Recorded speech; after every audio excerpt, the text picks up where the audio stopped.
Jang labdha chaparang labham mannate nadikam tatha.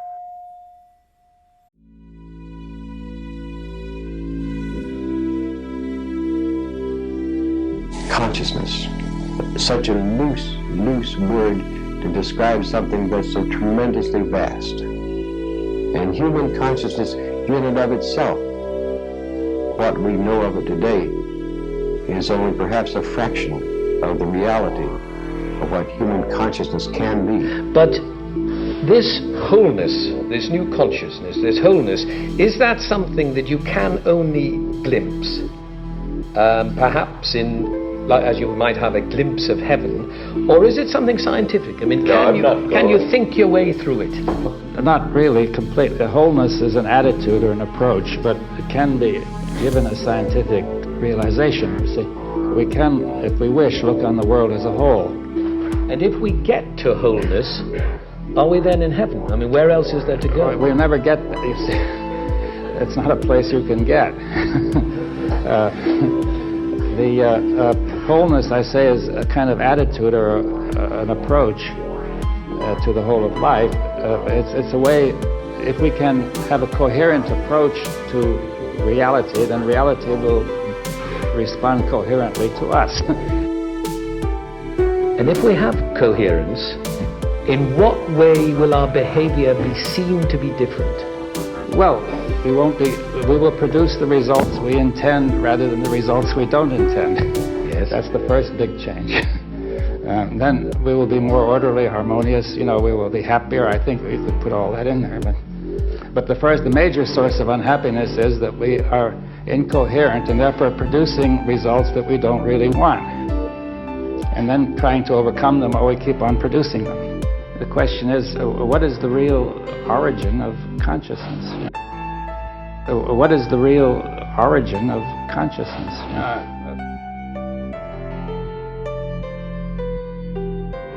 Every night, it dissolves your body in the subconscious sphere and makes you realize that you are not a man, not a woman, but a piece of consciousness, a reflection of his consciousness sleeping in space, in joy. The drama of sleep gave me the greatest faith in God. You are made in his image. You cannot be violated or hurt by stones, nor bombs, nor machine guns, nor atomic bombs. Remember, the best shelter is in the silence of your soul. And if you can develop that silence, nothing in the world can touch you. As I often say, we are all gods at night, but we become devils during the day. And if we can be gods during the day, we are gods all the time.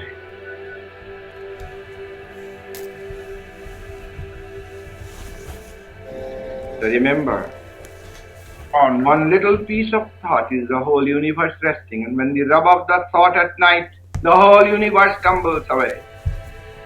You do not realize that the ocean is present in every drop, and that great power of God is present in every thought.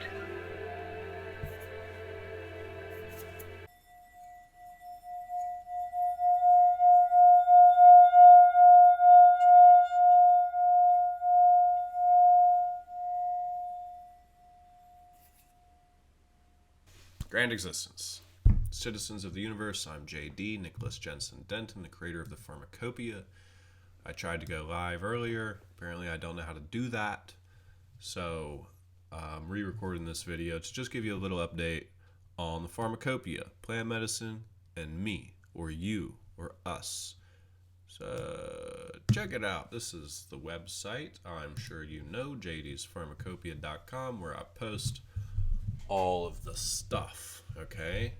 Now, one of the first things I'd like to show you, let me make sure I'm good here. I'm good. I'm down here in the corner. I'm gonna make me a little smaller, and I'm gonna come over here.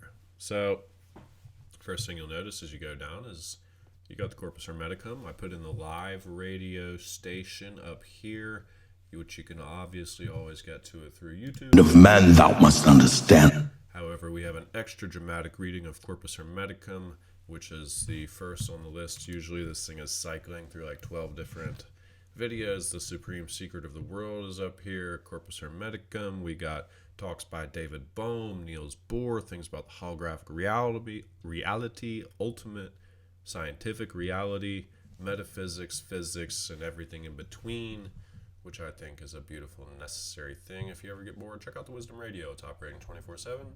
I pay for like $30 for it a month because knowledge is that important to me. And I'll keep updating it with new shit, Taki. And I will keep, at some point I'm going to create a schedule for you to look at. So beyond that, I think that's the only thing new on the homepage. Yeah, the rest is still same. Let's see. If you come over here to the Pharmacopeia, you're going to find the most updated products are here at the very top. That is the order. Got a lot of plans for the website. Frankly, it's not easy building. I'd like to get some filtrations in here so that you can filter it based off live plants, based off spagyrics, based off raw herbs. At any rate, let's start here with the African dream bean and Tata Rahidi. I'm sure you all know this is a 1-irigen, induces dreamlike experiences. It enhances and alters and affects the dreamlike consciousness. We don't know a lot about it, of course. It has tryptophan-like molecules, which are most likely responsible for the sleep-inducing effects of it, and that is an amino acid, and it is also the precursor to many different psychedelics that occur within the biology, the phytochemistry of different plants. And I think that's important to understand because we don't really know the higher order molecules in this. We don't really know too much about anything about the dream bean.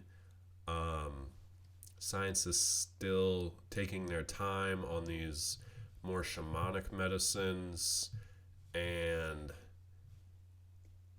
that's important to know because, you want to know what you can know, and you want to know the limits of understanding. Basically, if we can take the traditional people's words for it and even some case studies and individual reports, then we can get an idea on what this thing is used for. Basically, it's a doorway into a richer dream experience, and these experiences have become used by the dosha people to hunt plants, to hunt plant remedies, plant preparations, and different ways of how to use different medicinal plants. This is a whole practice known as ubulawu, which is an ancient tradition that's usually guided by elders, diviners, and other experienced practitioners of this particular plant medicine tradition. And it is essentially an exploration of the deeper subconscious, which is not just the subconscious of the individual, but apparently the subconscious of all of nature, because what ubulawu is the what I consider interdimensional plant hunting, which is phenomenal. Like, that's some crazy, this is not crazy, that is some next level stuff right here, because not only are they using it to communicate to the spirits of their ancestors, to the spirits of nature, to the omniscient, omnipotent force of reality itself, they're using it to explore nature and to learn more about nature and to gain insight into the interconnectivity between man and the intelligences presiding in nature. specifically through the plant medicine. This practice is also known as plant divination, and I think it just is like breaks open the potential applications of dreaming consciousness. It's not just to hunt therapeutic experiences for yourself, but it can be used to gain objective knowledge over the nature of reality. Like I can definitely attest to this. In dreams have the capacity to tell you things. They've got a lot of capacity that's going overlooked in our society. I've definitely come to resolutions and solutions to multitudinous problems in reality with my own self and my behavior, of course, but also within chemistry, within plants. Dreams have a way of pointing you in the right direction in many different ways. And so that the ubulawu, I believe, should be explored by the common man. And so here I just put out some information about how they're doing it and how to use it with intention. I obviously have a blog about alchemical meditation, which is really just how to meditate with plants to get the highest effectiveness out of them. This is the science of setting an intention, the metaphysics of setting an intention and mental practices to use to focus your consciousness towards the larger reality to gain a more holistic experience of the plant remedies and the holistic healing effects. Basically, focus your mind, clear your mind, make your intention absolutely concrete to your conscious mind, then put that in your subconscious mind, and then release it to the subconscious mind, and then wait for the subconscious mind to offer up what it has to offer up in relation to your intentions. Usually a physical healing. Meditation is physical and mental healing. However, like I am going at length to say right now, it can also be a place where you can problem solve, where you can think critically, where you can have more time to consider a higher, you can step outside of time and experience an hour in a dream, which is actually just a couple minutes in your real life, or a night of dreaming can give you an experience of an entirely different timeline and life. I know we've all had similar experiences, or at least most of us. And so for these reasons, I find that the exploration of the final frontier, being the frontier of consciousness, to be of paramount importance to anybody who's got the luxury of sitting in peace with themselves. Peace and balance amongst your own self and consciousness is the highest form of, what would we say, observation and intelligence in the reality. The only true reality comes from within yourself, okay? Everything outside of us is an illusion.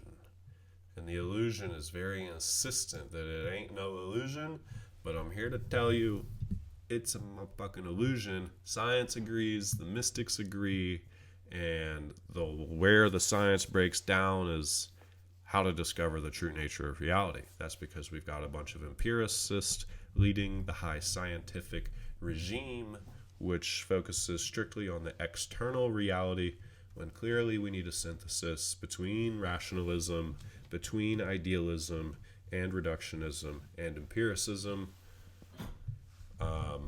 If you want to find a bunch of scientists who are trying to do that, check out my non-local reading list and just continue listening to this, because quite frankly, we're bringing it all together here in the Pharmacopeia.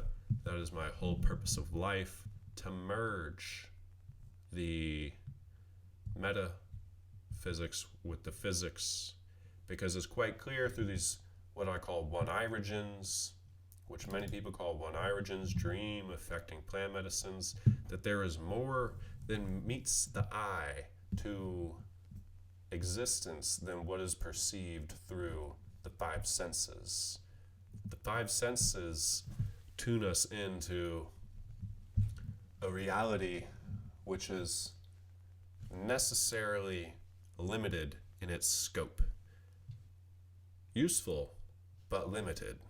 Now, in order to get to the infinite, unlimited aspect of reality, to experience eternity, one must transcend either through willpower or through some natural tool or unnatural, and many things are tools. One must transcend the physical reality to perceive with the celestial eye, which is exactly what dreams are.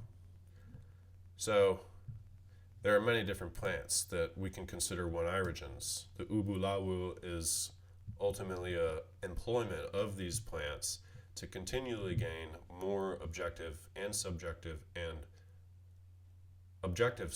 knowledge about reality. That means knowledge about yourself, knowledge about the collective unconscious, the collective conscious, the collective reality, and knowledge simply about the world, plant medicine, nature as it relates to consciousness and the human experience. There's plenty of herbs, Selene undulata, an African dream root, which I have found especially powerful. Currently out of stock. I've got more being made right now. Follow me on Instagram and you can follow the process to that. It's very cool. This is a highly energetic plant. It is carries many different healing phenolic compounds. It doesn't matter if they're phenols. This plant, its extract glows under UV light, which is an indicator of the potency of the plant, which I find really cool. All luminescence is really cool. It's basically just radiation. Everything is radiating. Some things are at different wavelengths, frequencies than others. Sometimes you can see them, sometimes you can't. I mean, that is the reason we see everything, but to radiate visible light is a unique property of lots of, however, but not all of, medicinal substances in reality, I'll call them. For example, the saponins are the saponins are the light-bearing molecules of the African dream root. And so, I guess follow me on Instagram if you want to see more of that. That was African dream root. Let's see what else we have. I mean, obviously, it's important to note that the use of ubulawu and different dream-inducing medicines is deeply rooted in dosha cultures, which have perfected these things over centuries, probably millennia, and they're often performed in the context of community and tradition.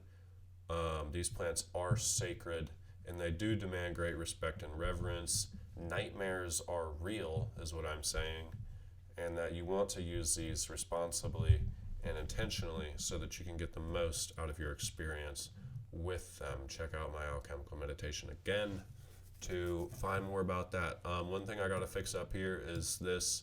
I'm actually selling these as just beans themselves. I find people like to just kind of hold on to them as good luck charms and not actually, or just hold on to them until they're ready. I mean, the beans are a commodity in and of themselves. However, if you want me to crack them open and crush them up for you and prepare them into a powder, I can definitely do that at no cost. Just let me know.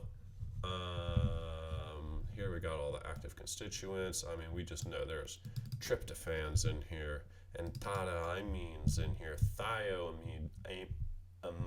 in here, thioamides. Saponins are likely the main constituent because it is a very oily plant, meaning it has a lot of higher order compounds that are volatile. And we know in plant medicine chemistry that the more complex a sulfur bearing molecule, now I mean that in the alchemical sense, as in the soul of a plant, the more complex the constituency of the soul of the plant, or more commonly chemically understood as the essential oil of the plant, of the aromatic aspects of the secondary specialized metabolites, the more complex these molecules are, usually the more bioactivity there is in these compounds. And so to find a plant with an estimated 18% essential oil content, that means we have there are absolutely, at the least dozens, at the most hundreds, maybe thousands of undiscovered molecules, compounds in this plant, which potentially have pharmacological, one-irogenic, and other medicinal actions in them. I, for one, can attest to the one-irogenic quality of them and their capacity to convey messages and symbols through dreams.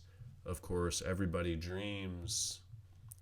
Is the being doing it? Are you doing it? Again, these things are tools into a higher state of consciousness. They are meant to help you focus your intent and focus your attention, your intention and your attention upon achieving a particular experience of expanded consciousness. The ubula was super interesting because, again, they're using it to hunt new plants and gain objective information over reality. And so that's a level of that is what I would call like next level shamanic expertise. It's similar to some tribes in South America in Jeremy Narby's book. It is DNA and Cosmic Serpent. If you haven't read this book, you should definitely read it. It is about the origins of knowledge and the origins of life, and is an exploration into the psychedelic use of ayahuasca within the, I forget which tribe. There's an Amazonian culture, microculture in the Amazon, which this man lived with and talked to and gained their knowledge from, and they told him very specifically, ayahuasca is not a simple brew to make. Ayahuasca is not a simple brew to make. Sorry, I'm getting a phone call. And that is because it requires two plants which synergetically work together in order to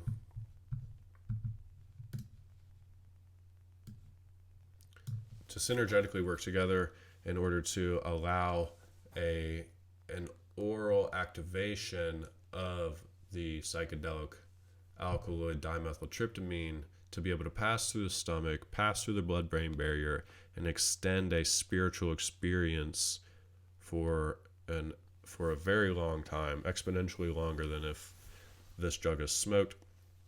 At any rate, how do these guys know how to combine these two plants? One, which probably is most widely used, I don't know if it's in the Amazon, but I know for a fact it is used in some ayahuasca brews, Syrian rue, which acts as a monoamine oxidase inhibitor.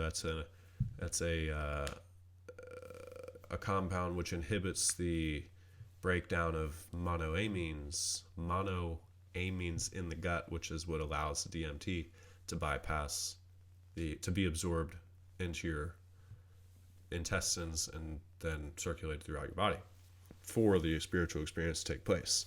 And so it's like, how do these guys know which plant's going to contain the MAOI and which one's going to contain the DMT? Well, when they are asked about it, they say, the plants told us. They told us which ones to use.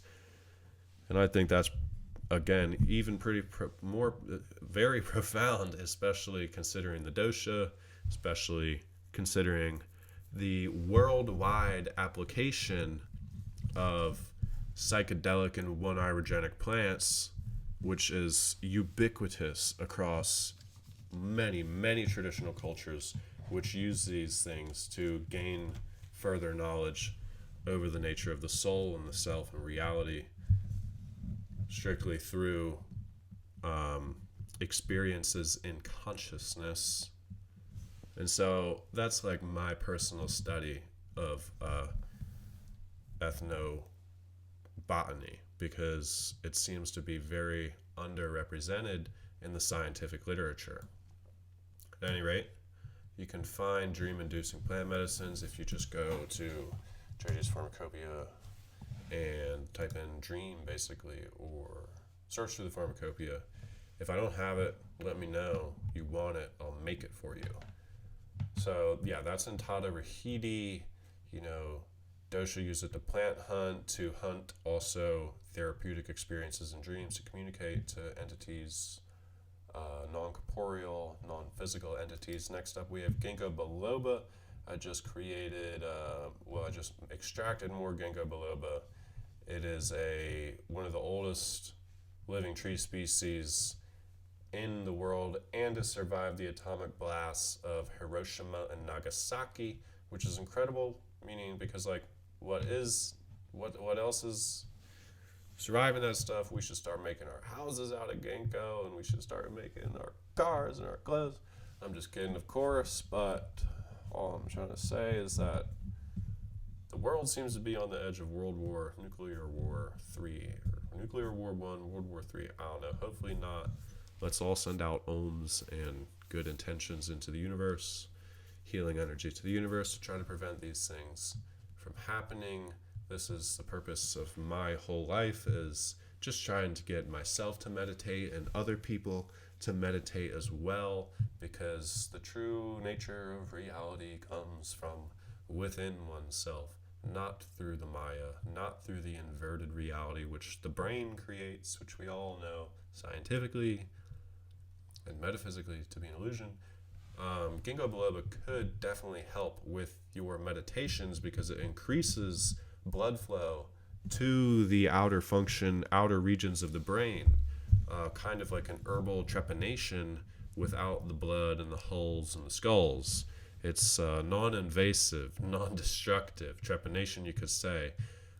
Increasing the oxygen in the outer brain allows it to protect itself from plaque buildups that are common with Alzheimer patients and other neurodegenerative diseases. I think this is an excellent plant to use with your meditations because it's going to increase the quality of your consciousness, which is the ultimate goal here. Reduce noise, increase the quality of your consciousness, I mean the mental clarity, your focus, your concentration, your ability to observe things without projecting yourself onto them. It'll make you more balanced, more calm, and more cognizant over yourself. Self-knowledge is the most coveted knowledge in the universe. So I highly recommend Ginkgo biloba as an herb which can help you master your meditations. And also it is just simply a good supplement to have in life with anybody who is engaging their higher mental faculties on a regular basis. Also, of course, there are nutritional mineral salts which are in every single plant species known to man. They are the foundation of health and well-being. What they are, it's the world famous chemist who invented biochemistry and theorized advancements in chemistry and health and wellness, who said that every disease can be traced to a mineral deficiency. Minerals, if you don't know, are the things which your body requires from the environment. It is something you cannot produce internally. You can produce most stuff internally. Things you cannot produce through your own genetic processes are called essential. Okay, and so there are essential minerals which you must get from the environment, which help you rejuvenate, revitalize, and restore your body, mind, complex into balance with itself. So plants, spagyrics specifically, have like a dual healing nature to them, because we have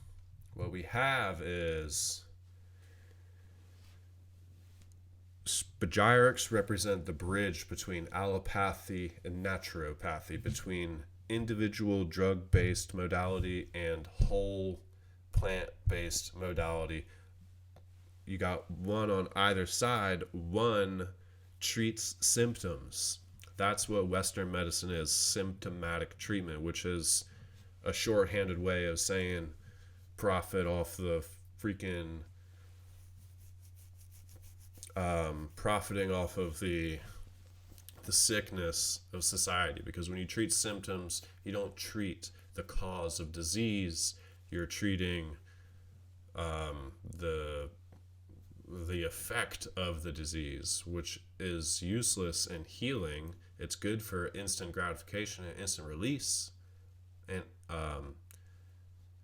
and temporary alleviation of your pain and suffering, but it is not a permanent alleviation of your pain and suffering. Now, in order to get permanent alleviation, we must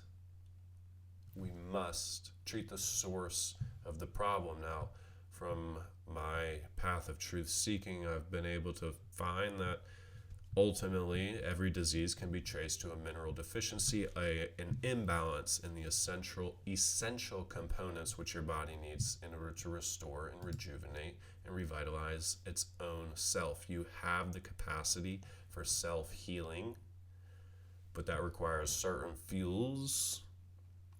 And when those fuels are deficient, then you cannot heal yourself properly. So in order to treat the source of sickness, we have to get the things into we got to get the right molecules into us in the right amounts. And these are our minerals, essential mineral salts. You can see some brief information about some of their physiological actions and therapeutic modalities here that I list off.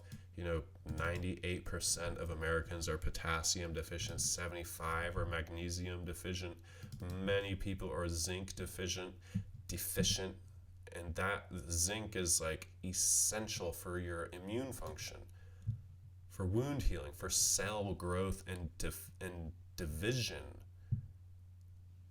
It is essential. Like, minerals basically activate your DNA. They act as keys for your DNA, and if your DNA cannot be activated, then you will not evolve. You will not restore your body will not restore itself regularly like it's supposed to, and it will increase your susceptibility to long-term diseases. I'm talking like cancer, neurodegeneration. I'm talking about mental instabilities. These things are all about your diet and about the stuff that goes into your body. Mainly, it's like your fuel source, okay? It's your fuel source which determines your mood. And when you can get your mood into a state of perfection, then you will become a genius. You will become omniscient. You will become self-restoring. You will become your own sovereign God once you have power and autonomy and agency completely over your entire nervous system. So it's really important to get our mineral salts, because they ultimately will lead us into a more highly evolved version of ourselves.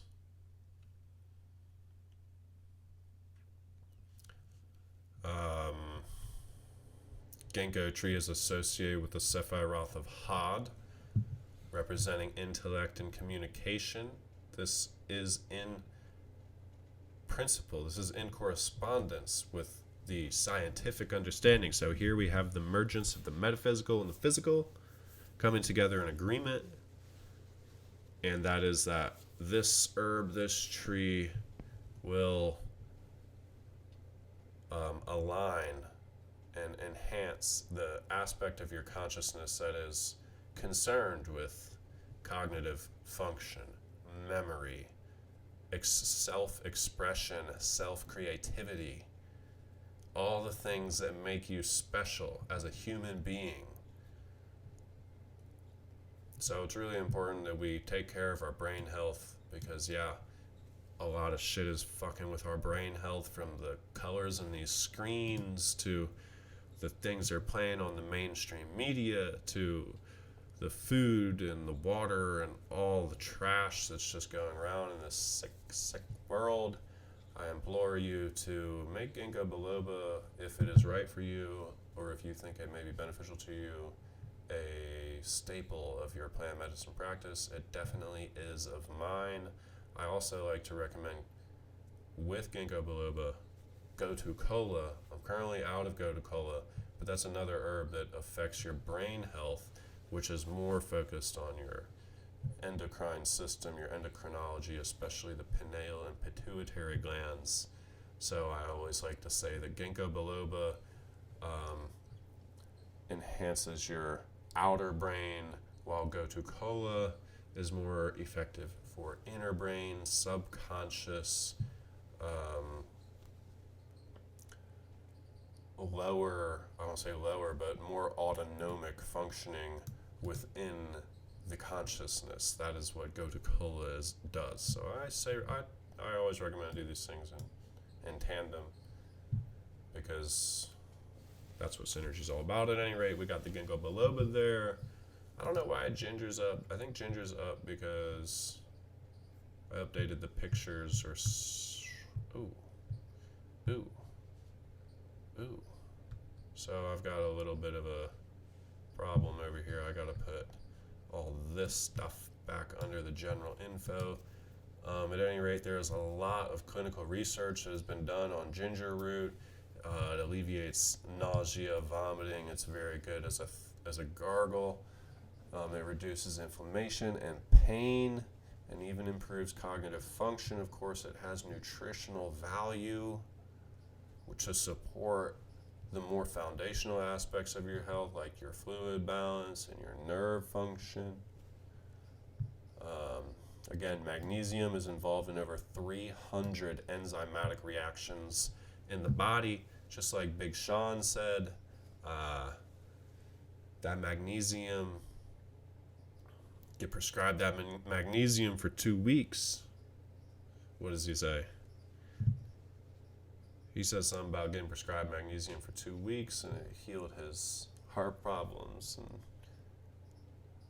then he was able to stand on 2 feet again. Magnesium is a critical mineral for your health and balance, homeostasis.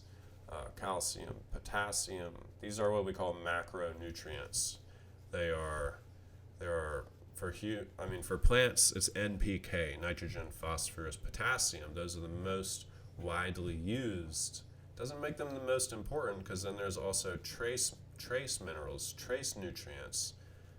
Some people call them micronutrients, which are just not present in the same quantity. There's maybe not 300 different enzymatic reactions that zinc is responsible for, but that doesn't make it any less important, because these are roles which are essential in our physiology to get them, looked after. Let's see, there we go. I was in the way the whole time. This is what I was looking at over here. So every mineral, every essential mineral is important, and to supply our body with the correct tool set, not in too much, not in too little amounts, it will allow it to, your body knows what to do. Like, you give it the right fuel, it knows what to do. It will enlighten you, it will bring you closer to nature, which is higher intelligence. It will help you rejuvenate yourself. You just have to provide it with the right fuels, and with the grocery industrial complex and industrial agriculture in the first world, it is something we severely need, because the soils are drying up. The foods are like 6 times less nutritious than they were 50 years ago, and the nutritional content of food has been declining for quite some time. Congress has known about it for a long time, and they've done nothing to fix it, only to incite more poor food quality in our world. This is what I call the Illuminati, because they are, they've mapped out the human body, they've mapped out the human consciousness, and they are using, the Illuminati is using knowledge of self to manipulate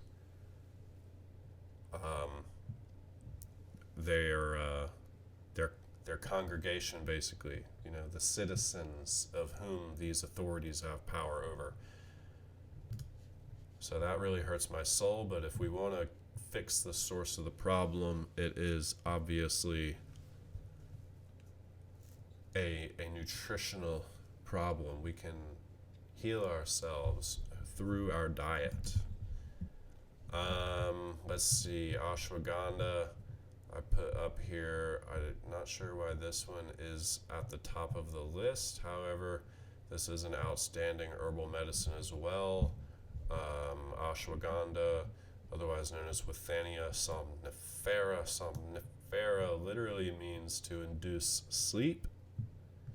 And like most plant medicines, like a lot of plant medicines, there are often contradictory effects. Like, it'll make you hungry, but it'll also suppress your desire for food. It will wake you up, but it'll also put you to sleep. And we find the same thing here. This is an invigorating ashwagandha. Ashwagandha, I think, means like actually the aroma of horses. Ashwa means horse in Ayurveda. They say the herb smells like a horse, but it also invigorates with the power of a horse. So, I mean, it's been used for over 6,000 years as a rasayana, which is an herb used to send one towards their immortal self. And so it's been used for lengthening lifespans, invigorating the body, and rejuvenating one, like revitalizing your longevity and bringing you closer to perpetual youthfulness. So it's an exceptional nervine. It treats your nervous system, gives you more natural energy, more testosterone enhancing effects. It's a neuroendocrine regulator. It's an adaptogen, okay? It exerts normalizing functions on the body. You also have GABA mimetic neurogenesis occurring as a result of the collective constituency of the withanolides and somniones. This is a testament to the, let's see if I put it in here, to the synergy between, or of ashwagandha. I think I mentioned it in here. No, synergy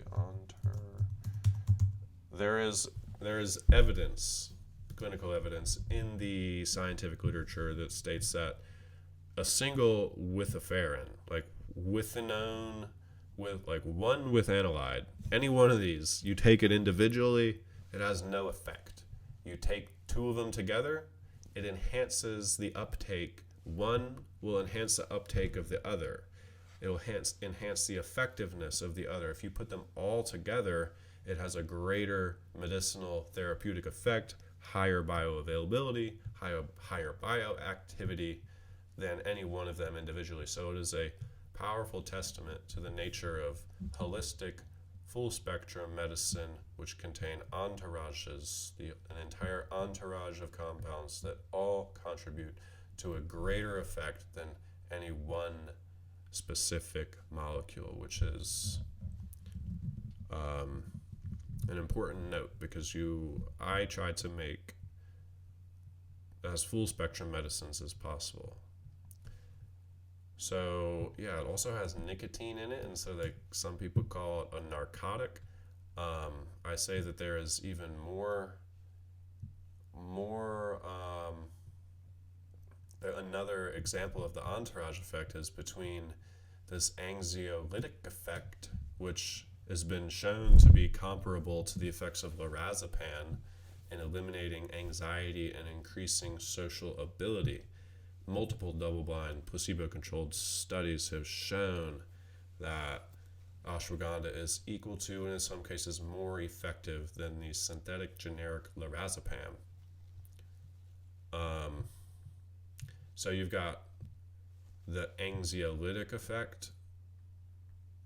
Well, hold up. How is this working? Let me go over here to my library real quick and look at my notes. Is the entourage effect real? I think I put it down here. We got Bacopa monary, cannabis, canna, ayahuasca, absinthe, turmeric, cannabis, Brahmi, Bacopa, kava, ashwagandha. Okay. Well, there's more to say about the GABA-mimetic effect, because your ability to create new neurons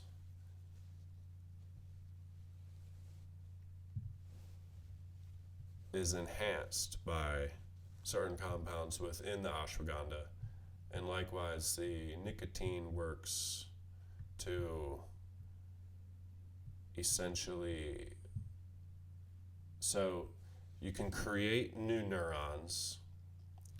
That's what this neurogenesis is about. But then even increasing the connectivity between them is a different subject in and of itself. And I know for a fact that the exact mechanisms escape me right now, but I'll get back to you. I'll put it in the sources. Having the full spectrum constituency of the ashwagandha absolutely increases the effect on the neurons' ability to communicate together and to expand into new territory of the brain, which is a very powerful thing, your brain, that is. Of course, now we've got Salix alba, white willow, which you can watch my 50-minute lecture about how this kind of like applies to all medicine nowadays, and it is an expose on Big Pharma. I'm trying to expose Big Pharma for their synthetic artificial reality they're constructing around us, but basically they're taking naturally produced medicines, which we can find ergonomically, sustainably, and more effective medicines. We can find these natural medicines if just by walking out the door, but Big Pharma has said, you know what, you can't profit, we can't profit, America can't profit, big oil, big corporate oil cannot profit off of something that's freely available to everybody. And so they convinced us that the free, naturally produced versions of it are worse than what they're producing artificially through petrol-based medicines, petroleum-based medicines, oil-based medicines, which take a massive toll on our earth to create, which I can feel it in my soul every day. Like they're excavating the lifeblood of this planet to create medicines which treat symptoms, when in reality that's not something that needs to be done, and they should be stopped. And so to everybody out there who thinks that you can't do anything about Big Pharma or Big Oil or the tyrants of reality which are profiting off of your misfortune, off of our sickness, and instigating and instilling dysbiosis into our world, well, you're fucking wrong. The standard model of reality, which is sus to begin with, but it lends great explanatory value over mechanical reality, states that just lifting your arm up throws off the center of balance of gravity in the solar system and the galaxy and the entire collective universe, because everything is connected that intimately. Now, that's not even a significant act, just lifting your arm up and down. Imagine if you decided to change the entire source of energy and life, healing and regeneration in your own life, from some system that is inherently evil and destructive to nature to something that's more sustainable, more ergonomic, does not contribute to the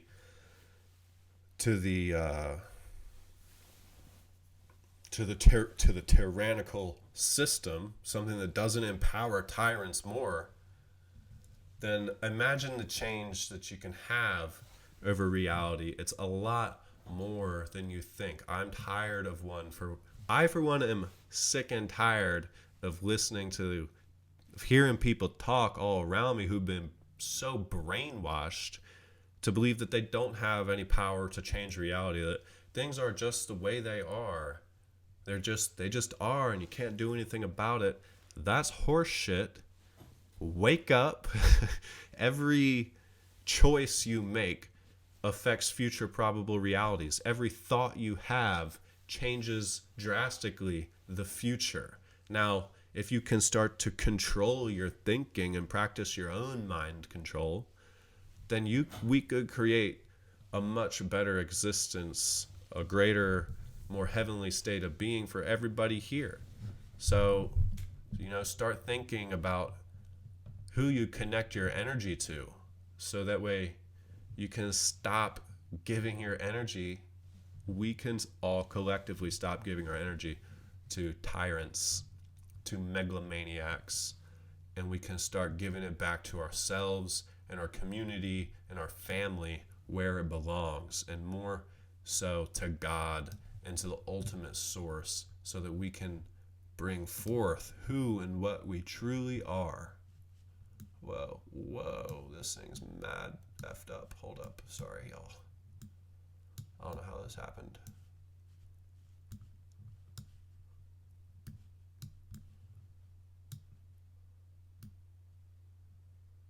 Okay, there we go. Bring it back. Damn, I hope that hasn't been like that this whole time. Because if it has, then you haven't seen anything. At any rate, again, there are minerals in every single plant. You can treat the source of illness with raw natural compounds if you are able to get the mineral profile out of it and supplement your own health. I mean, you're probably getting this in vitamins and your 1 a day or 2 a day, whatever you're taking. I implore you to take these things as supplements, but also you should know that spagyric medicine is treating the source of disease, which we believe to be mineral dietary imbalances. Okay? So, yeah. That was everything I have to say this time. I tried to do this live. It didn't work. I'm really trying to implore you to switch away from petroleum-based medicine and switch to natural medicine, because not only is it better for you, like, it's better for the environment. It's better for everybody involved. And we're only in this system because we allow it to happen. So this is my way of trying to change the system. So yeah, white willow contains a lot more than salicylic acid. There are many, many different therapeutic compounds in here which proactively set you up for a higher quality of life by improving your cardiovascular health, reducing your risk of cancer, reducing your risk of neurodegenerative diseases or dietary-based effects. The synergy of the plant can really be taken advantage of to have a holistic, overarching,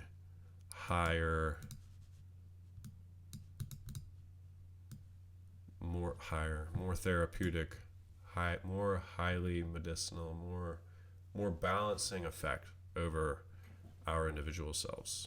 And I think, obviously it's really important. That's why I'm here. So I hope that wasn't too much and you all saw what you needed to see, and I got the updates out to you. I don't know. That's it. That's all I have to update on the Pharmacopeia. Until next time, have a grand existence.